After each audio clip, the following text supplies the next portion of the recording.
हाँ भाई, चलिए अपन जो प्रश्नावली 5.1 थी उस वो अपनी 5.1 के सारे सवाल हो गए थे। कल अपन प्रश्नावली 5.1 का लास्ट प्रश्न प्रश्न नंबर चौथा जो था वो अपन करे थे। प्रश्न नंबर 4 में रोमन में कुल 15 सवाल थे, वो अपन कंप्लीट पूरे कर लिए। तो प्रश्नावली 5.1 के प्रश्न नंबर दूसरा तीसरा चौथा सारे हो गए थे। एक प्रश्न नंबर जो पहला है वो हिंदी वाला प्रश्न था, वो शेष रह रहा था, वो अपन प्रश्न इसमें करें। हिंदी वाला प्रश्न था वो कुछ अलग से प्रश्न था, थोड़ा अलग से प्रश्न था, तो इसलिए मैंने उसको लास्ट में पहले वो सारे प्रश्न अपन कर लिए थे। अभी लास्ट में प्रश्न नंबर 1 बच रहा है। प्रश्न नंबर 1 में रोमन में कुल 4 प्रश्न है। चलिए प्रश्न नंबर 1 अपन कर लेते हैं। प्रश्नावली 5.1 का ये जो आखिरी प्रश्न है। प्रश्नावली 5.1 का प्रश्न नंबर जो 1 है वो आखिरी प्रश्न है। इससे पीछे अपन सारे प्रश्न कर लिए। इसके बाद में प्रश्नावली 5.2 की जो बेसिक जानकारी है वो अपन करेंगे। तो चलिए प्रश्न नंबर पहला देखिए। प्रश्न नंबर पहला अपने समझते क्या करें। निम्नलिखित स्थितियों में से किन स्थितियों में संबंध संख्याओं की सूची एपी है और क्यू। जो नीचे स्थितियां दे रखी है, मतलब जो स्थितियां दे रखी है चार स्थितियां। चार कैसे? 4 क्वेश्चन है तो 4 स्थितियां होगी। 4 क्वेश्चन है तो 4 स्थितियां होगी। चारों स्थितियों में से जो संख्याएं बढ़ेंगी, जो संख्याओं की सूची बढ़ेगी, उन सूचियों में से कौन एपी है कौन एपी नहीं है। और अपने ऐसे अपन प्रश्न कर लिए हैं जब अपने को संख्याओं की सूची दे और एपी होने की जांच करनी हो, ऐसे प्रश्न अपने कर लिए। एक तो एग्जांपल नंबर 2 करे थे अपने और एक प्रश्न नंबर 4 कर देते अपने। ये प्रश्नावली 5.1 के ऐसे 2 प्रश्न थे जिनमें अपने एपी की जांच करना सीख चुके हैं कि भाई एपी की जांच कैसे करते हैं। तो हिंदी वाले प्रश्न थे, उनमें संख्याओं की सूची खुद प्रश्न में दे रखी होती है। उदाहरण नंबर 2 में, प्रश्न नंबर 4 में संख्याओं की सूची प्रश्न में अगला दे रखा होता है। लेकिन प्रश्न नंबर 1 ऐसा है जिनमें संख्याओं की सूची अपने को खुद को बनानी पड़ेगी और उसके बाद में उसकी जांच करनी पड़ेगी कि एपी है या फिर नहीं है। तो चलिए पहला रोमन में पहला प्रश्न क्या कह रहे हैं। निम्नलिखित 4 स्थितियों में कौन कौन एपी है कौन कौन एपी नहीं है। पहले रोमन में पहला है, प्रत्येक किलोमीटर के बाद का टैक्सी का किराया। प्रत्येक किलोमीटर बाद का टैक्सी का किराया। प्रश्न आपके सामने है, प्रश्न सुनिए ध्यान से। प्रत्येक किलोमीटर के बाद का टैक्सी का किराया। प्रत्येक किलोमीटर के बाद का टैक्सी का किराया से अपने को एपी बनानी है। पर वो जो क्वेश्चन की स्टार्टिंग में ना कोमा जो लग रहा है, कोमा के फर्स्ट क्या लिखा हुआ है, प्रत्येक किलोमीटर के बाद का टैक्सी का किराया। तो प्रत्येक किलोमीटर के बाद के टैक्सी के किराए से अपने को एपी बनानी है। ठीक है, प्रत्येक किलोमीटर के बाद के टैक्सी के किराए से अपने को एपी बनानी है। जबकि प्रथम किलोमीटर के लिए किराया तो अपने यहां लिख देंगे, माना कि एनवे केएम के बाद टैक्सी का किराया। माना कि एमवे केएम के बाद टैक्सी का किराया।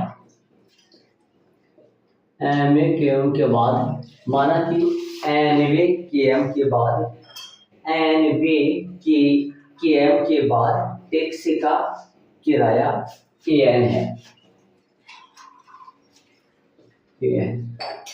माना कि एनवे केएम के बाद टैक्सी का किराया एन है। तब प्रश्नानुसार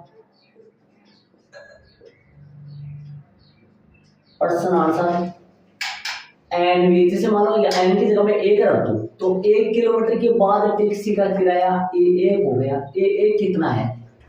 ए1 कितना वो प्रश्न में अगले ने दे रखा है। क्या दे रखा है? ए1 कितना है?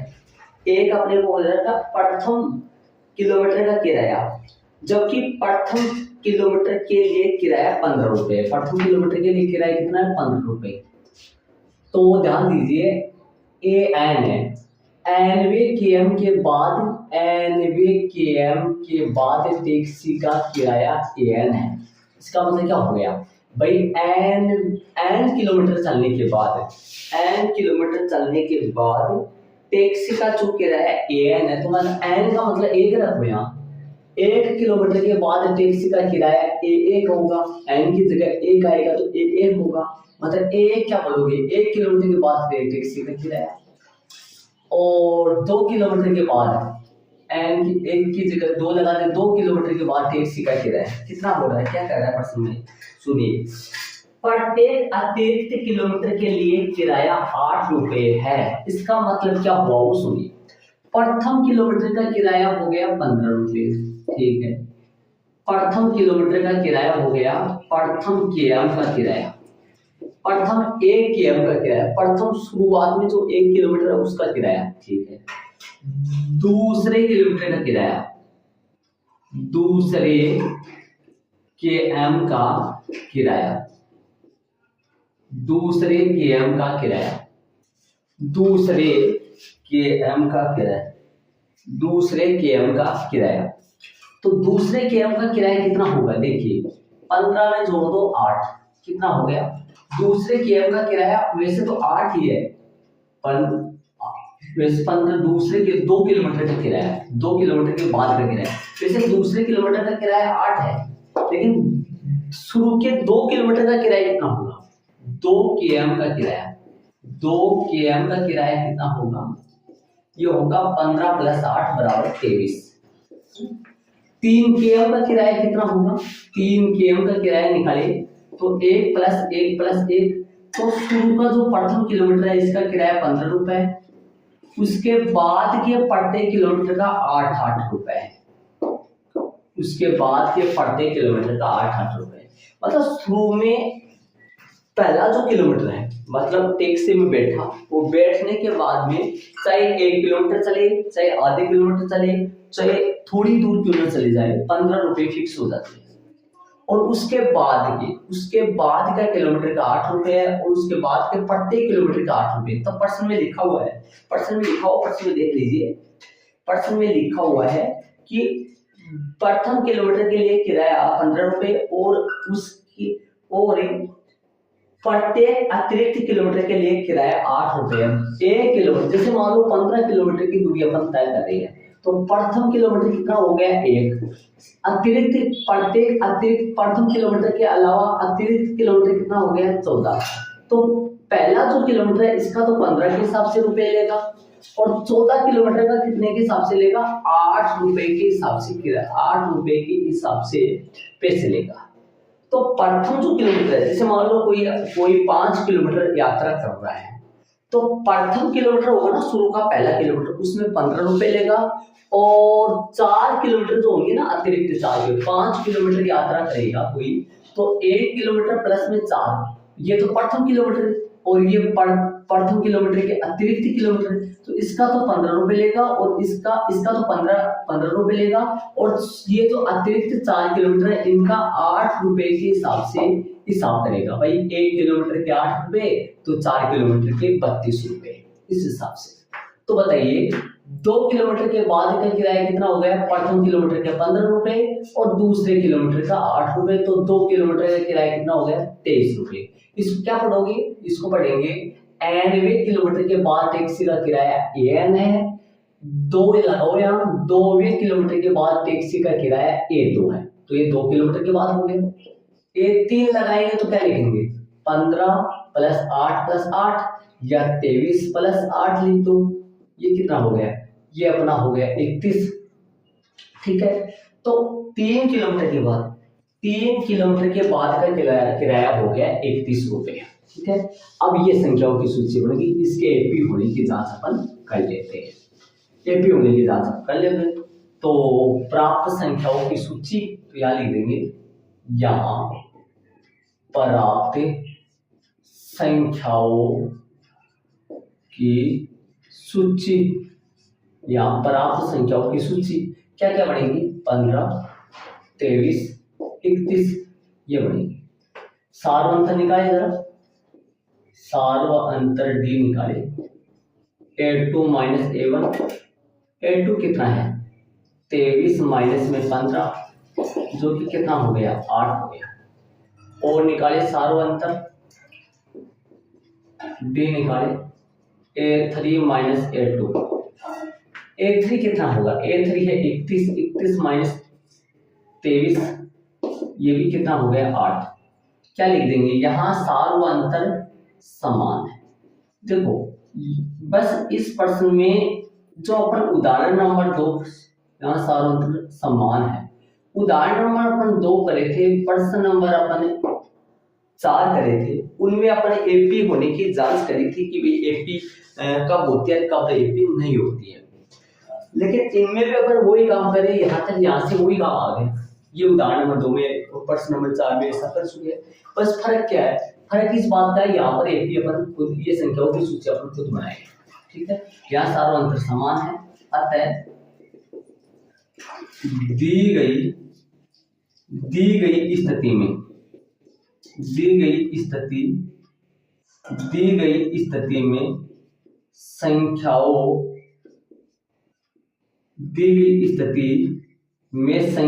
की सूची एक क्या है, एपी है। ये इसका आंसर है। अतः दी गई स्थिति में संख्याओं की सूची एक एपी है, ये अपना आंसर हो गया। रोमन में जो पहला है वो हो गया। इसमें बोला है प्रत्येक स्थिति में, जो प्रश्न नंबर मेन है उसमें रोमन में टोटल 4 है, इसलिए तब प्रश्न बोला है प्रत्येक स्थिति में कितनी स्थितियां है, 4 स्थितियां है। प्रत्येक स्थिति में ये बताओ कि कौन कौन एपी है कौन कौन एपी नहीं है। तो ये पहला वाला रोमन में पहला ये संख्याओं की सूची एक एपी है, तो एपी है तो इसमें अपना हो गया। तो देखिए आपके सामने लिखा है, मैंने टोटल ये कर दिया है। तो इसको क्या बोलोगे, प्रथम 3 किलोमीटर का किराया। कैसे भाई, 3 km का किराया कितना हो गया, कैसे निकालोगे, 1 + 1 + 1। बताओ प्रथम किलोमीटर का किराया कितना रुपए है, 15 रुपए। उसके बाद प्रत्येक मतलब प्रथम किलोमीटर के बाद प्रत्येक किलोमीटर का किराया 8 रुपए होगा। मतलब पहला किलोमीटर का 15 रुपए, उसके बाद से कितना, पहला किलोमीटर का 15 लगेंगे, उसके बाद के जितने भी चलेंगे उनके 8 लगेंगे। तो 8 + 8 इस तरीके से 21 बन जाएंगे। समझ गए होंगे शायद। तो ये इस स्थिति में जो संख्याओं की सूची बन गई वो एक एपी है। ये रोमन में कौन सा हो गया, पहला हो गया। चलिए आगे अपन चलते हैं, रोमन में दूसरे प्रश्न में चलते हैं। इस सवाल में अपने को संख्याएं वगैरह दे रखी है अगले ने, ठीक है। इस सवाल में संख्याएं वगैरह दे रखी है, रोमन में दूसरा करेंगे। इसमें एक बात ध्यान देना, प्रथम किलोमीटर का किराया 15 रुपए है और उसके बाद के प्रत्येक किलोमीटर का किराया 8 रुपए है। तब मैंने 8 जोड़ा है, समझ गए होंगे आराम से आप, टोटल क्लियर हो गया होगा। चलिए रोमन में दूसरा करते हैं, इसको आप नोटबुक में ऐड कर लीजिए। तो चलिए रोमन में जो दूसरा है वो आपके सामने क्वेश्चन देखिए। पहले क्वेश्चन को समझते हैं पूरा अच्छी तरीके से। यदि क्वेश्चन आपके समझ में आ जाएगा ना फिर पूरा हो जाएगा। क्वेश्चन समझिए पहले क्या कह रहा है क्वेश्चन देखिए। किसी बेलन में उपस्थित हवा की मात्रा, सुनना, पीछे वाले सवाल में संख्याओं की सूची या जो एपी है वो किन से बनाए थे, प्रत्येक किलोमीटर के बाद किराए से बनाए थे।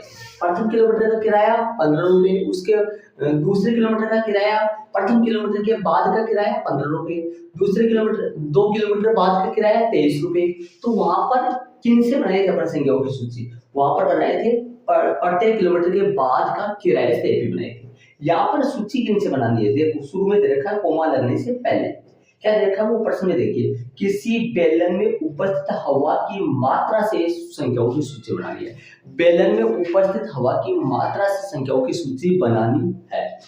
तो माना कि बेलन में उपस्थित माना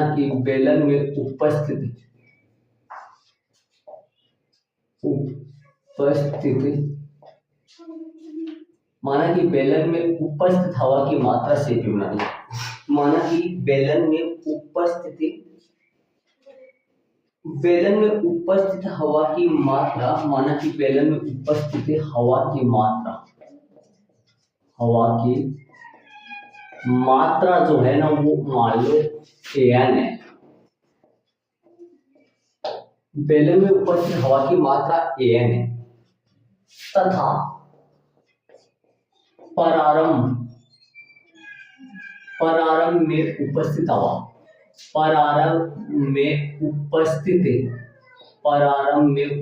हवा, जो प्रारंभ में उपस्थित हवा है वो x है मान।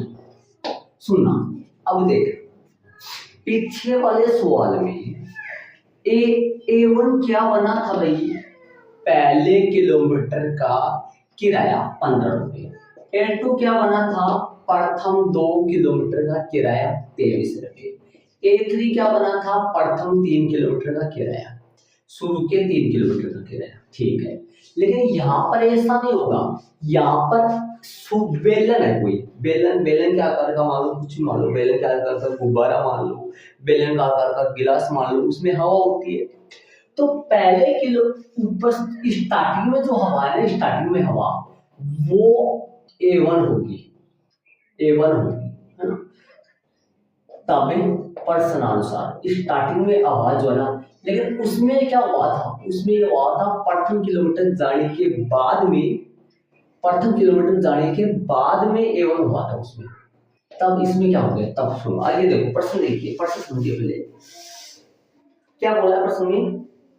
बेलन में उपस्थित हवा की, किसी बेलन में उपस्थित हवा की मात्रा जबकि वायु निकालने वाला पंप प्रत्येक बार बेलन की शेष हवा का 1/4 भाग बाहर निकाल देता है।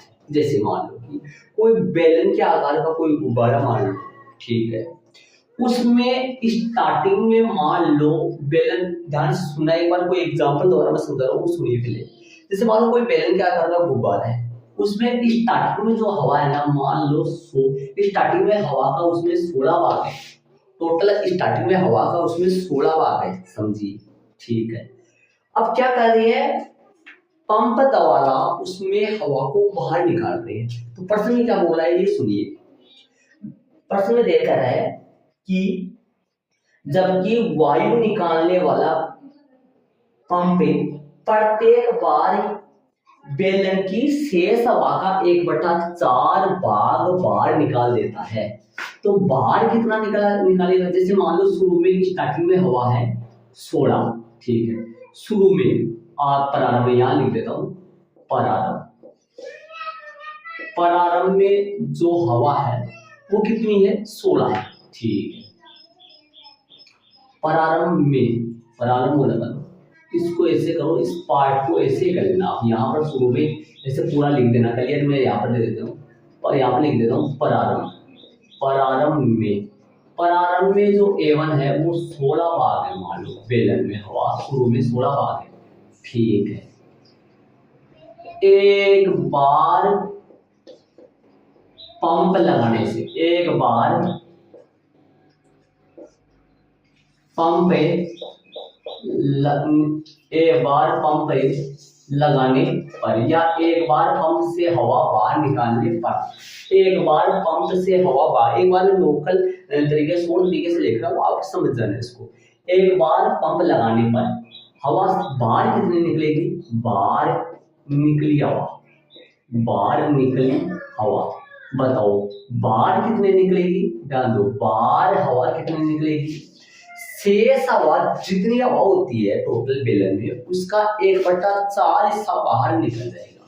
टोटल हवा कितनी है, 16 का 1/4 हिस्सा निकालो, 16 का 1/4 निकालो, 16 का 1/4 कितना आएगा, ध्यान दो, 16 का 1/4 आएगा 4 भाग, ध्यान से सुनिए, कितना भाग आएगा, 4।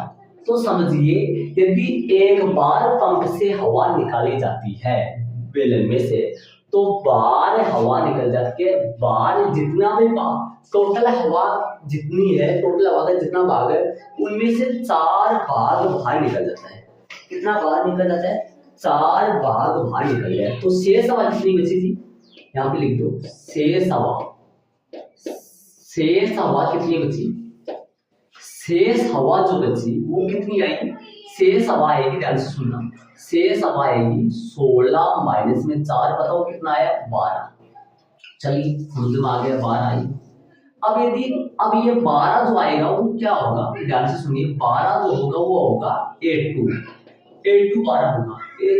अब लेकिन पीछे वाले सवाल में A2 क्या था, दूसरा 2 किलोमीटर के बाद का किराया था, लेकिन इसमें A2 क्या है, एक बार पंप लगाने के बाद की हवा की मात्रा है। और A1 कौन है, मतलब पंप लगाए नहीं उससे पहले स्टार्टिंग में हवा है A1 बराबर 16। वहां पर A1 क्या था, 1 किलोमीटर चलने के बाद का किराया था पीछे वाले सवाल में।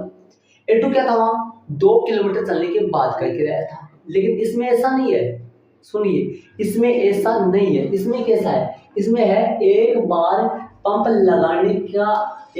लगाने पर जो शेष हवा है वो A2 बराबर है। ठीक है। दूसरी बार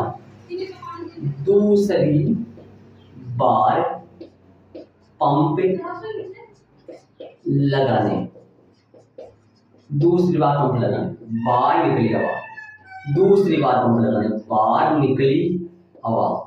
तो बाहर निकली हवा कितनी है, बाहर निकली हवा है, टोटल शेष हवा कितनी बची, 12 का 1/4 सीधा कर रहा हूं। तो बताओ कितना बाहर निकलेगा, 3 भाग बाहर निकल गया। शेष हवा कितनी बचेगी, शेष हवा कितनी बचेगी, टोटल 12 था, 12 बचा था, 12 में से 3 बाहर निकल गया, तुम 2। तो बताओ A3 कितना आया, A3 आया 2। तो संख्याओं की सूची क्या बनी, संख्याओं की सूची किन से बनानी है, पीछे वाले सवाल में किराया से बना थी, स्टार्टिंग में लिखा हुआ है, सवाल की स्टार्टिंग में लिखा हुआ है, देख लो आप एक बार शांति से। पीछे वाले रोमन का पहला सवाल में किराया स्टार्टिंग में लिखा हुआ है, किराया मतलब कोमा लगने से पहले। ठीक है। रोमन के दूसरे प्रश्न में लिखा है उपस्थित हवा की मात्रा, कोमा लगा हुआ है, तो उपस्थित हवा की मात्रा से सूची बनानी है, उपस्थित हवा की मात्रा से। तो उपस्थित हवा की स्टार्टिंग में कितनी है, 16, बाद में कितनी बची, एक बार पंप लगाने में कितनी बची, 12, दूसरी बार पंप लगाने में कितनी बची, 9। तो ये उपस्थित हवा की सूची बनी। अब आपके दिमाग में ये आ रहा होगा 16 और 12 ये कहां से आई, ये मैंने कोई मान लिया है 16, 15 भी ले लेता, लेकिन 15 का 1/4 कोल्टो में आता, इसलिए मैंने 16 लेंगे कोई एग्जाम। तो यहाँ पर क्या लेंगे, यहाँ पर तो मानना पड़ा है, तभी मैंने प्रारंभ में उपस्थित हवा को क्या मान लिया, x। तो यहाँ पर किसके द्वारा समझाया, मैंने 16 के द्वारा समझाया है। तो प्रश्नानुसार तब प्रश्नानुसार A1 क्या हो गया, ऊपर स्टार्टिंग में उपस्थित हवा है वो A1 होगा, अक्ष भाग होगा। स्टार्टिंग में उपस्थित हवा का कितना भाग है, x भाग माना तथा प्रारंभ में उपस्थित हवा x भाग है। मान लो शुरू में जो उपस्थित हवा है वो x भाग है। ठीक है। अब अपन क्या लिखेंगे, पहली बार पंप लगाने पर हुआ, तो अपन क्या लिखेंगे, पहली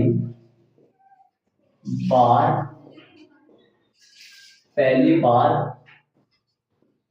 पंप से, इतना लिख दो बस। ठीक है। पहली बार पंप से बाहर निकली हवा,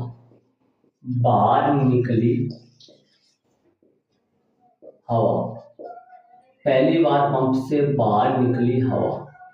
बताओ भाई, पहली बार पंप से बाहर निकली हवा कितनी होगी, टोटल हवा यहाँ पर मैंने 16 लेके 16 का 1/4 कर लिया था, ये 16 के बजाय यहाँ तो x होगा ना, x का कितना 1/4, तो क्या होगा ये x गुना 1/4, तो ये कितना आया, x/4 भाग बाहर निकल गया, शेष हवा निकाले। भाई टोटल हवा कितना था x में से बाहर कितना निकला, x/4, लघुत्तम आएगा 1, ध्यान दो 4 में 1 का भाग दोगे 4 में x से गुणा करोगे 4x, 4 में 4 का भाग दोगे 1 को x से गुणा करोगे x, ये आया 3x/4।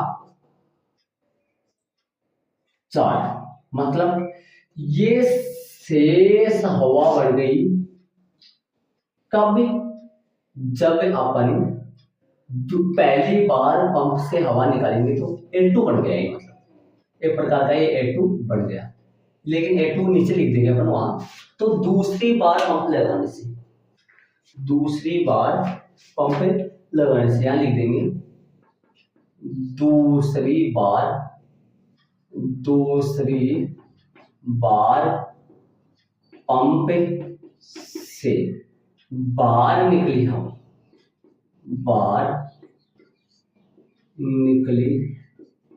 हवा।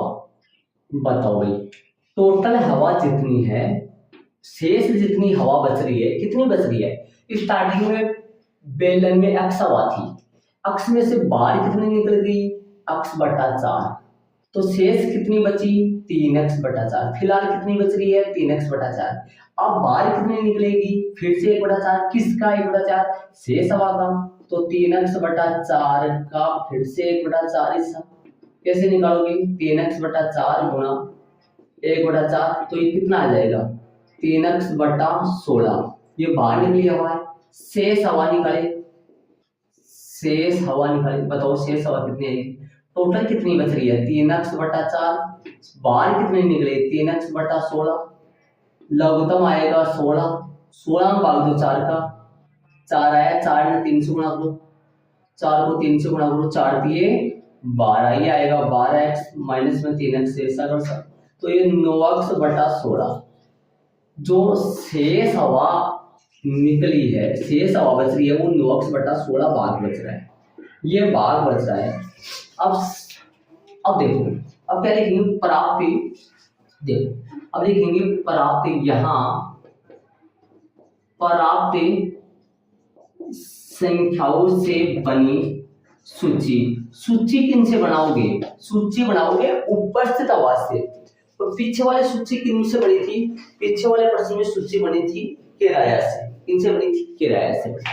तो बताओ प्राप्त संख्याओं से सूची कैसे बनाए।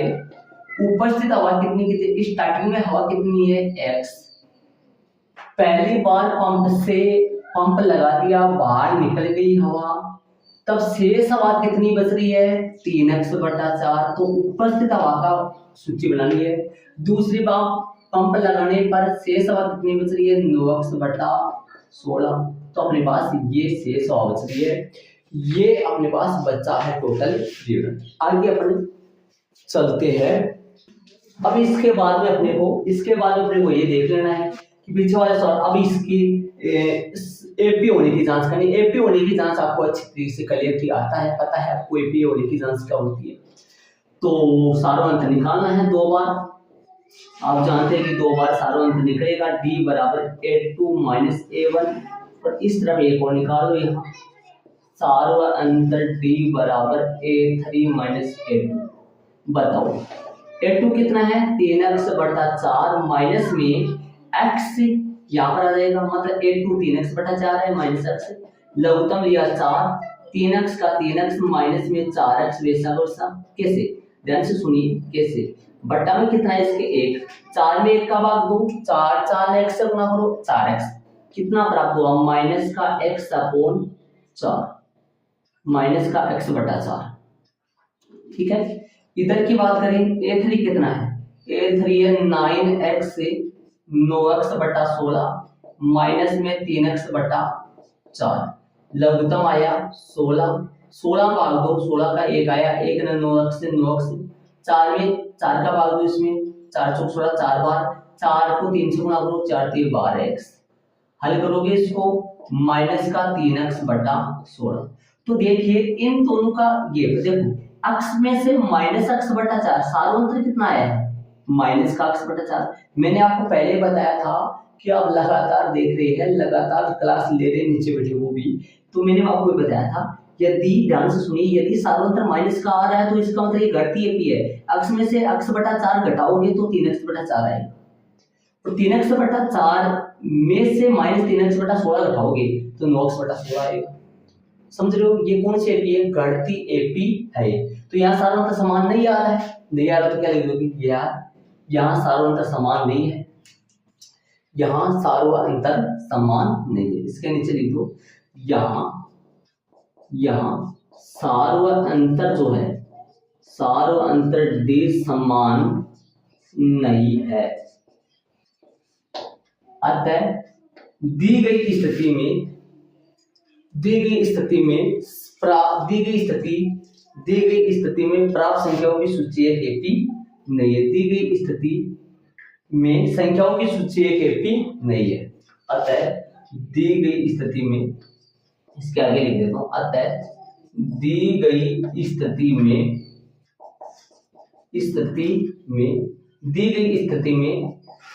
संख्याओं की सूची एक एपी नहीं है। संख्याओं की सूची एक, दी गई स्थिति में संख्याओं की सूची एक एपी नहीं है। तो इसका आंसर नहीं आ गया, अंडरलाइन नहीं के कर दो और आंसर लगा दो। देख लो आपके सामने। अब रोमन में जो फर्स्ट क्वेश्चन था उसमें और ये रोमन में दूसरा, ये दोनों में क्या फर्क रहा आपके सामने देख लो कितना फर्क। पीछे वाले सवाल में अपन माने नहीं थे, इस सवाल में अपन मानना पड़ा है, अपने को एक्स माना है। मतलब शुरू में स्टार्टिंग में बेलन में उपस्थित हवा अक्ष है।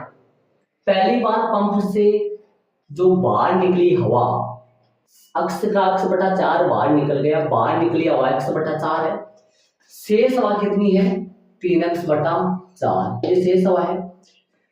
शेष इसका दूसरी बार यदि पंप लगाएंगे तो इस हवा का 1 बटा 4 जो शेष हवा 3x बटा 4 है, इसका 1 बटा 4 बाहर निकलेगा। बाहर कितना निकलेगा? 3x बटा 16, और 3x बटा 16 बाहर निकलेगा। टोटल कितनी बची थी अपने को? 3x बटा 4।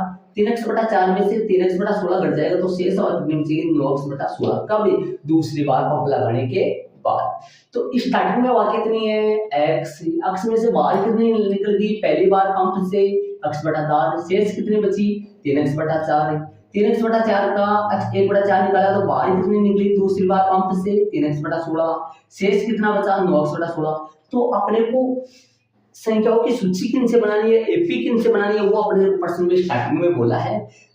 स्टार्टिंग में ये बोला है कि उपस्थित हवा की मात्रा से सूची बनानी है। उपस्थित हवा कितनी है स्टार्टिंग में? x। दूसरे नंबर पे उपस्थित हवा कितनी है? 3x बटा 4।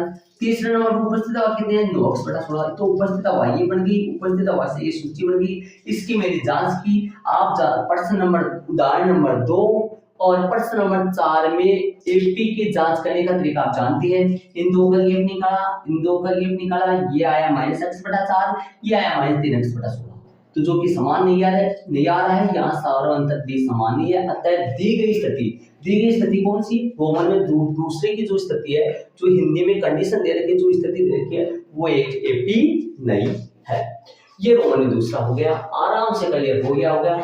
अब इसको ऐड कर लो, इसको आप भी ऐड कर लो, नीचे वाले भी ऐड कर लो, और इसके साथ में ही ये बॉक्स और ऐड करना चाहो तो ऐड कर सकते हो, लेकिन एग्जाम में इसको नहीं करना है। चलिए चलते हैं रोमन में तीसरा में, इसको आप जरूर ऐड करेंगे। तो चलिए तीसरा क्वेश्चन करेंगे रोमन में। प्रश्न सुनिए, प्रश्न पहले ध्यान से समझिए। पहले रोमन में जो पहला प्रश्न था उसमें किलोमीटर मतलब जो किराया से एपी बनानी थी, रोमन में दूसरे में बेलन में उपस्थित हवा से एपी बनानी थी, तीसरे में किन से सूची बनानी है, किन से एपी बनानी है वो सुनिए। तीसरा क्वेश्चन देखिए, प्रत्येक मीटर की खुदाई के बाद एक कुआं खोदने में आई लागत से एपी बनानी है। मतलब प्रत्येक मीटर की खुदाई के बाद जो लागत आती है उनसे एपी बनानी है। मतलब 1 किलोमीटर की खुदाई, 1 किलोमीटर की खुदाई के बाद आई लागत को A1 बोलेंगे, तो A1 जितना भी होगा वो अपन लिख देंगे। प्रत्येक किलोमीटर की खुदाई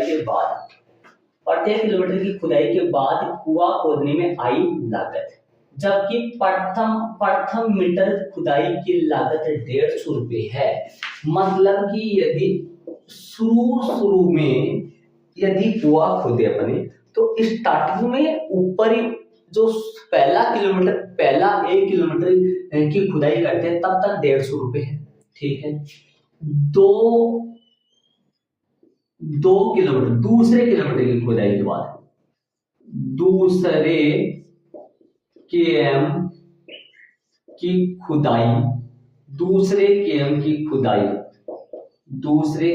खुदाई के बाद आई लागत, दूसरे केएम की खुदाई के बाद है। ध्यान देना, रोमन में जो पहला क्वेश्चन था इसमें, उसमें A2 क्या बना था? उसमें A2 बना था प्रथम 2 किलोमीटर का किराया, दूसरे किलोमीटर का किराया नहीं। दूसरे किलोमीटर का किराया तो 8 रुपये हुआ था उसमें, याद है तो आपके अभी तक। लेकिन प्रथम 2 किलोमीटर का किराया कितना था? प्रथम किलोमीटर का 23, उसके बाद के लिए 8, कितना हो गया? 23 और 8 31 हो गया। प्रथम किलोमीटर का 23 नहीं, सॉरी 15, प्रथम किलोमीटर का 15 और उसके बाद के लिए 8, तो 23 हो गया। रोमन में जो पहला क्वेश्चन था उसमें A2 क्या था? 23 था। 23 क्या है? प्रथम 2 किलोमीटर का किराया, दूसरे किलोमीटर का नहीं, प्रथम 2 किलोमीटर का। लेकिन यहाँ क्या है, दूसरे किलोमीटर की खुदाई के बाद की आई लागत N2 जो कि कितना है, आगे प्रश्न में देखिए, प्रश्न में देखिए 150 रुपये है, प्रथम KM खुदाई की लागत 150 रुपये और बाद में प्रत्येक मीटर खुदाई की लागत 50 रुपये बढ़ती जाती है। प्रथम किलोमीटर का 150 रुपये और उसके बाद के लिए बाद के किलोमीटर के लिए प्रत्येक की जो लागत है वो 150 रुपये क्या हो जाता है, 50 रुपये बढ़ता जाता है। तो दूसरे किलोमीटर की खुदाई के बाद, दूसरे किलोमीटर की खुदाई के बाद कितनी लागत हो गई भाई, 150 में 50 बढ़ा दो तो कितना हो गया, 200 रुपये हो गए।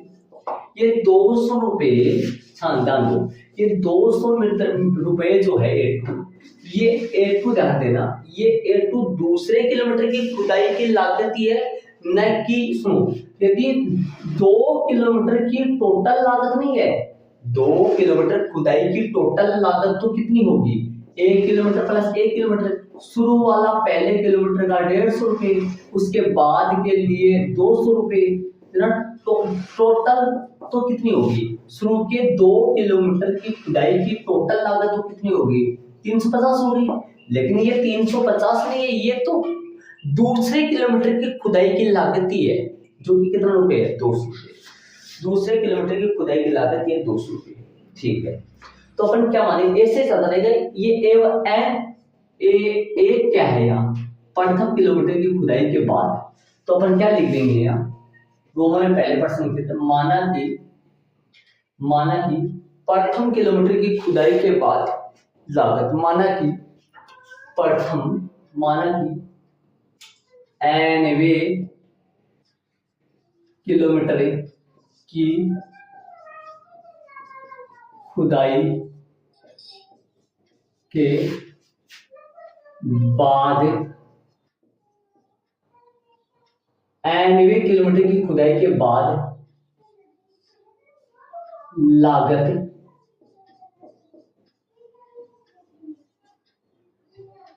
nवे किलोमीटर की खुदाई के बाद की लागत AN है। माना कि nवे किलोमीटर की खुदाई के बाद की लागत AN है, माना कि nवे मीटर की खुदाई की लागत, nवे मीटर की खुदाई की लागत, ध्यान देना ये प्रश्न में मीटर है, सॉरी ये प्रश्न में किलोमीटर नहीं है, या किलोमीटर की बजाय मीटर है, तो यहाँ पे लिख देता हूँ मीटर।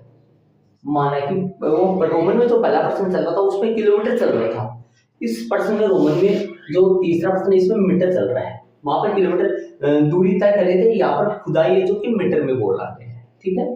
तो माना कि nवे मीटर की खुदाई के बाद की लागत AN है, nवे मीटर की खुदाई के बाद की लागत AN है। इसका मतलब क्या हो गया, तब प्रश्नानुसार इस बात को सुनिए, तब प्रश्नानुसार मानो पर nवे मीटर लिख देता हूँ यहाँ पूरा, nवे मीटर की खुदाई के बाद की लागत AN है। इसका मतलब क्या हो गया, n की जगह 1 लगाओ, 1 मीटर की खुदाई के बाद की लागत A1, n की जगह 1, तो A1 क्या हो गया, A1 हो गया 150 रुपये, मतलब पहले किलोमीटर की खुदाई के बाद की लागत 150 रुपये, ठीक है, पहले किलोमीटर की खुदाई की लागत 150 रुपये, ठीक है। उसके बाद दूसरे 2वें किलोमीटर की खुदाई की लागत A2 हो गया, A2 कितना हो गया, 150 प्लस 50 कितना हो गया, 200 रुपये। दूसरे किलोमीटर की खुदाई की जो लागत है, दूसरे किलोमीटर की खुदाई की जो लागत है वो 200 रुपये हो गई, और तीसरे किलोमीटर की जो खुदाई की लागत है 200 प्लस 50, इसने प्रश्न में स्टार्टिंग में बोला था प्रत्येक मीटर की खुदाई के बाद, प्रत्येक मीटर की खुदाई के बाद 50 रुपये बढ़ता जाता है। अब ध्यान देना, रोमन में जो पहला प्रश्न था, A1 कितना था, ध्यान देना 15, A2 कितना था, A2 था 15 प्लस 8 मतलब कितना था 23, ये A2 यहाँ क्या था, A2 था 2 किलोमीटर का किराया, ठीक है, वहां 2 किलोमीटर का किराया था, लेकिन यहाँ आपसे कोई बोले दूसरे किलोमीटर का किराया क्या है, वो तो 8 ही होता है, लेकिन यहाँ पर ऐसा नहीं है। यहाँ पर क्या हो रहा है, प्रथम किलोमीटर की प्रथम मीटर की खुदाई के बाद की लागत 150 रुपए है, उसके बाद प्रत्येक मीटर पर खुदाई करने पर, उसके बाद प्रत्येक मीटर की खुदाई नीचे करके तो 50-50 रुपए बढ़ते जाते हैं। तो दूसरे मीटर की खुदाई करने में कितना रुपए लेगा, 200 रुपए। अब बोले आपको कि प्रथम मीटर की खुदाई करेंगे तो 150 रुपए, ठीक है, उस दूसरे मीटर की खुदाई करेंगे तो 200 रुपए। तो प्रथम दो मीटर शुरू के ऊपर के 2 मीटर खुदाई करें तो कितने रुपए होगा, टोटल 350 रुपए हो गए। लेकिन यहाँ 350 की बात नहीं चल रही है। तो यहाँ प्राप्त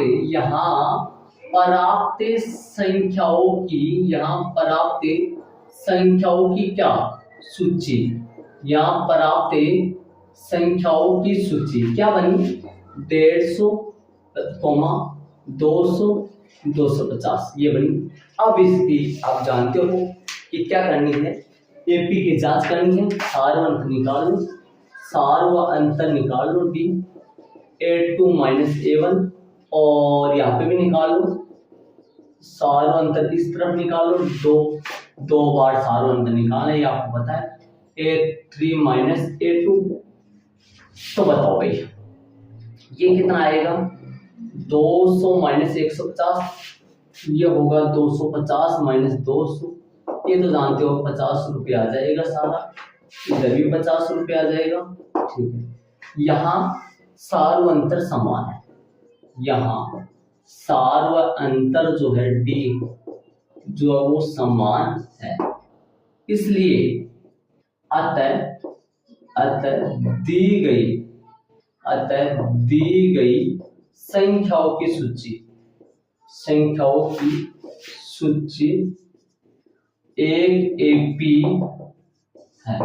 अतः दी गई संख्याओं की सूची एक दी गई स्थिति में, सॉरी ऐसे लिखो, स्थिति प्रश्न में दे रखा है, अतः दी गई स्थिति में संख्याओं की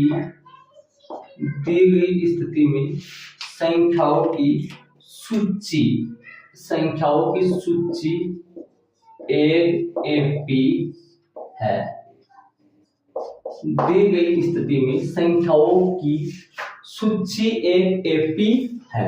ये अपना रोमन में कौन सा प्रश्न हो गया, तीसरा हो गया, देख लीजिए आराम से, ये एपी है।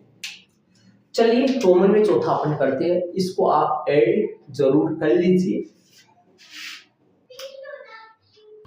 तो चलिए चौथा अपन करते हैं, रोमन में चौथा देखिए, प्रश्न में ध्यान दीजिए, रोमन में चौथा में क्या करें, खाते में प्रत्येक वर्ष का मिश्र धन, अब सूची किनसे बनानी है। रोमन में पहले में अपने को प्रत्येक किलोमीटर के किराए से सूची बनानी थी, और रोमन में दूसरा में सूची किससे बनानी थी, बेलर में उपस्थित आवास से सूची बनानी थी।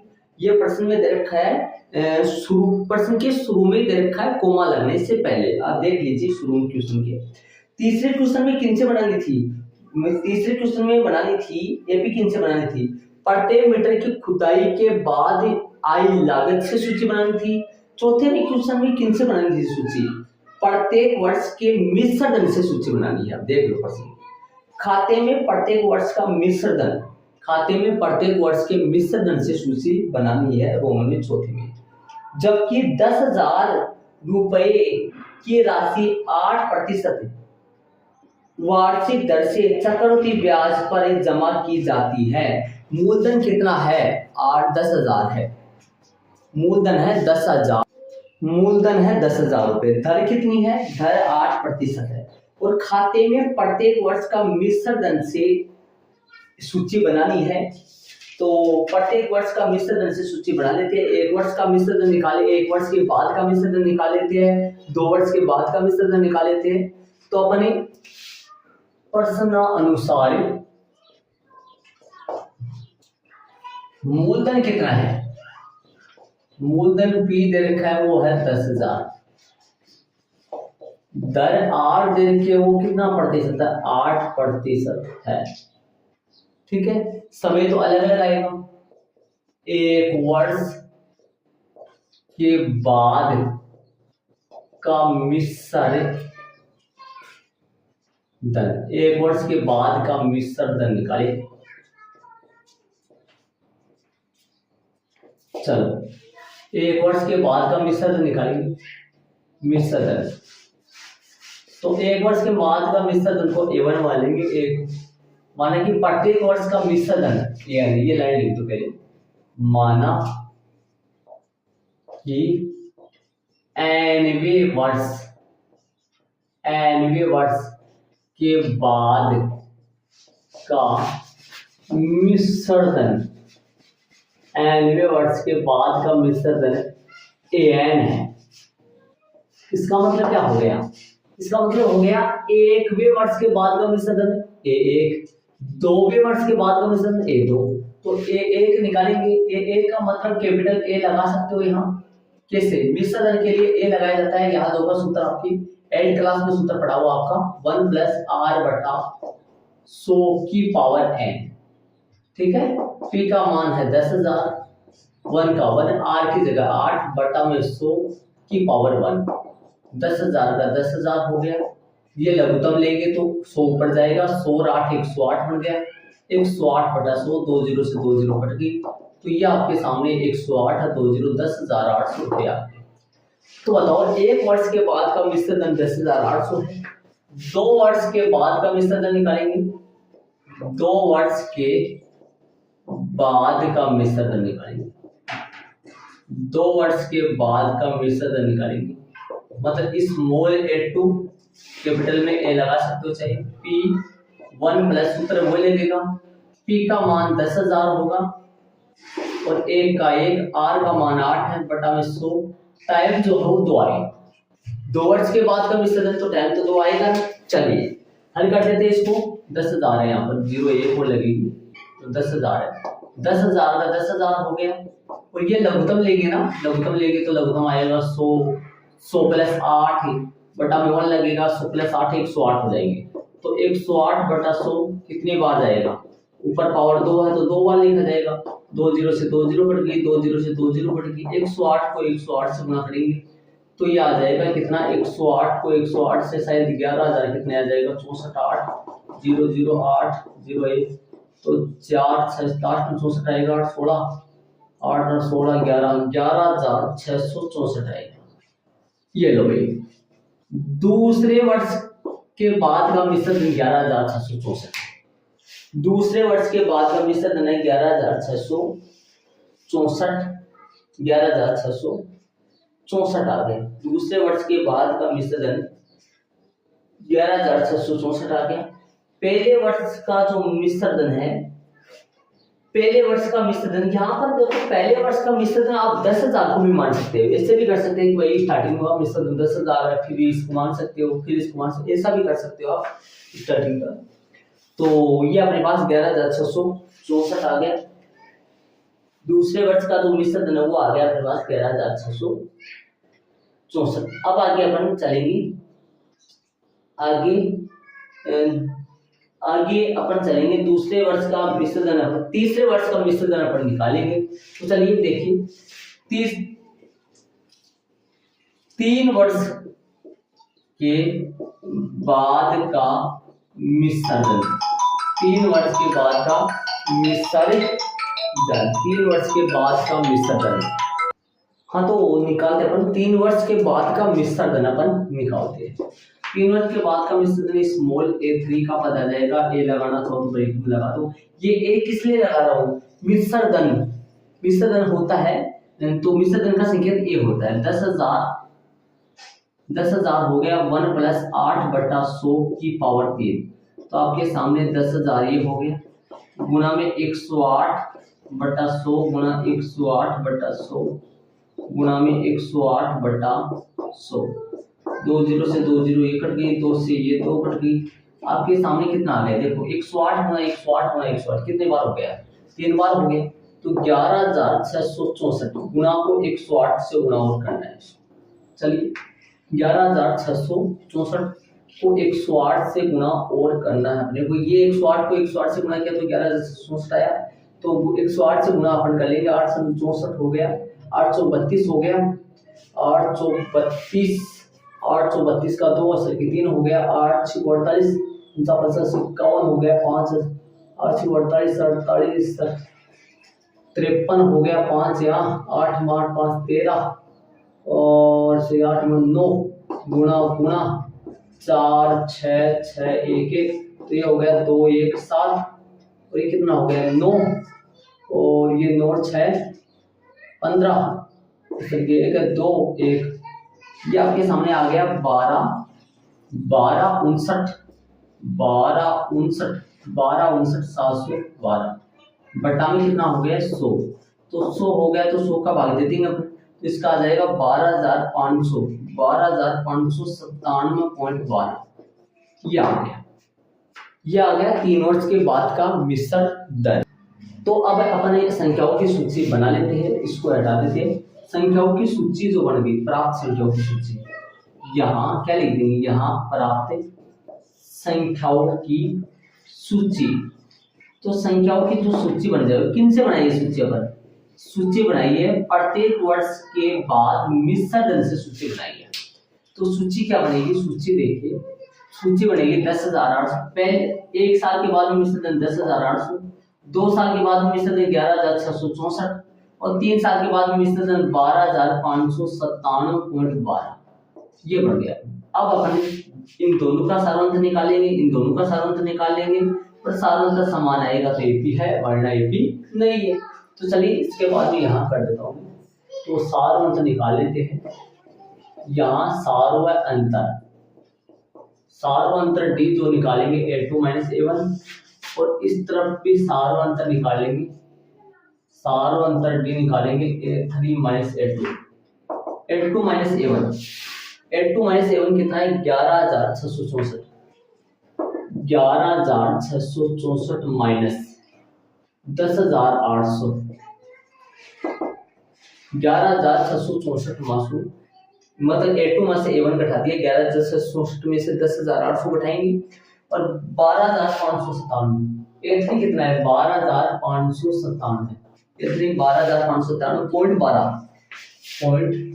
12,597 12,597.12, 12,597.12 में से 11,664 माइनस करना है तो ये घटाइए, इसमें से ये 64 बच जाएंगे पूरे और 64 बच जाएंगे, 16 में से 8 कटेगा तो 8, ये 864 आ गए। कितने आ गए, ये जो इन दोनों का गैप वो 864 आ गया, लेकिन आगे वालों का 864 नहीं आएगा, सामने नजर आ रहा है, पॉइंट में पॉइंट 12 आ जाएगा और साथ में से देखो पॉइंट 12 तो ऐसा कैसा जाएगा, ऐसे घटेगा, ये कई बच्चों को नहीं पता है, मैं बता दूं, ये ऐसे घटेगा, पॉइंट 12 तो ऐसा कैसा आएगा, मतलब पॉइंट 12 तो ऐसा कैसा आएगा 12,597, 12,597, सही है। तो 7 में 4 गए 3, 9 से 6 गए 3, 7 में 4 गए 3, 9 6 गए 3, 15 में से 6 गए 9 हो गया, तो ये आया 933, 933.12, ये आपके सामने आ गए। तो यहाँ पर सार्वअंतर समान नहीं है, क्या लिखेंगे, यहाँ सार्वअंतर डी समान नहीं है, यहाँ सार्वअंतर डी जो है ना वो समान नहीं है, अतः दी गई स्थिति में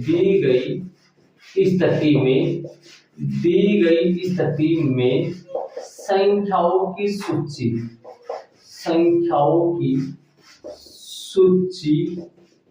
एक एपी नहीं है, अतः दी गई स्थिति में संख्याओं की सूची एक एपी नहीं है।